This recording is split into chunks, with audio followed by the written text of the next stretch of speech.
مانگانە نزیکەی 40 تۆن پاشماوەی پزیشکی بەم جۆرە لە سلێمانی فڕێ دەدرێت کە ژینگە پارێزان بە مەترسیدار دایدەنێن.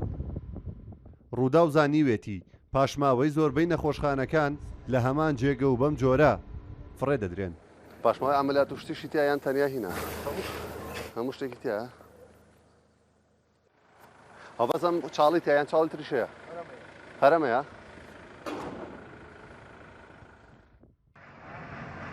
پێشتر لە ڕێگەی ئەم شەش سووتێنەرەوە پاشماوە پزیشکەکانی سلێمانی لە نێو دەبران، بەڵام ئێستا بەهۆی نەبوونی گازواییل کار ناکەن.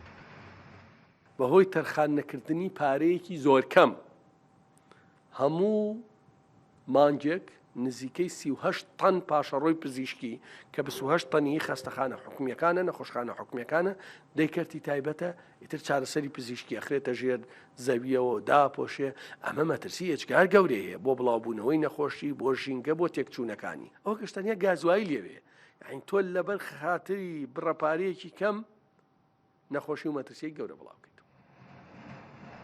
پرۆژەی چارەسەری پاشماوەی پزیشکی لە ناوچەی تانجەرۆی سلێمانیە کە نزیکە لە جێگەی نیشتەجێبوون و ناوچەی پیشەسازی کە چەندین کارگە و کۆگای لێیە. ئەو کاتانەشی کە کاری کردووە هۆکار بۆ بڵاوبوونەوەی بۆن و بەرامەی بێزارکەر. تقریبا وا بۆ 5-6 مانگە چێ زیاتریش وەستانویانە ئیتر سەبەبەکەی نازانم. ئەو کاتی کە ئیشێکرد چی زەرەر و زیانێکی و بێ وەزعیەوە چۆن وەڵی ئێمە وەزەمان بەڕاستی تەواو تێکچوو بوو لەبەرەوەی ئەو ڕۆژانەی ئیشێکرد و کەڵوشتەکەی بە تایبەتی کە هەواکە بەرەو ڕووی ئێمە باتایە ئیتر دووکەڵوینەکەی یەکسەر بەسەر معمەلانە ئاها بە تایبەتی ئەمە مباشر لێمانەیە یەکەم معمەلین بەرامبەری ئیتر بۆنێکی ناخۆش هەر لە دوای سەعاتێ دوانەوە ئیتر سەرتەیە ئازاروانە زۆر بەڕاستی بێتاقەتی کردبووی.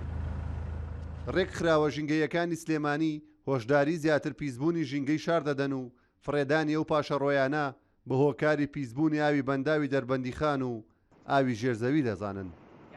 لە ڕابردووە بەشێک لەو پاشەڕوان لە ڕێگەی چەند مەحرەقەیەکەوە ئەسووتێنرا کەمە بۆ خۆی ژینگەی پیسە کرد واتە ڕێگەزی هەوا و بەشێک لە پاشماوەکەشی فڕێدرای ناو خاکەوە و ئەوەی دیکەی کە ئەمایەوە فڕێدرای ناو خاکەوە بەڵام ئێستا ئەوەی کە هەیە هەموو مەحرەقەکان لە ئیش کەوتون تەواوی ئەم پاشەڕۆ پزیشکیانە فڕێدرێتە ناو ژینگەوە. ئەمانە نەک ئاسایینی ئەسڵەن ئەمە گەورەترین کارەساتە کە لەلایەن کردی تەندروستی خۆیەوە تەواوی ئەم پاشەڕۆ پزیشکیانە ئەهێنرێ لێرە لە ناو خاک فڕێدرێت ئەبێتە هۆی بەرهەمێنانی دایۆکسین کە 75 مادەی کیمیایی جۆرا و جۆری تایە یعنی بە هەموو شێوەکانەوە چی فڕێدانەکەی وەچی ئەو لە ناوبردنەی کە پێشتر ئەسووتێنرا هەموو ئەمانە کارەساتی گەورن بۆ ژینگە بۆیە بێت هەم دەستەی ژینگە و هەم وەزارەتی تەندروستی بەجددی بێتە سەرخەت بۆ چارەسەرکردنی ئەم کێشە.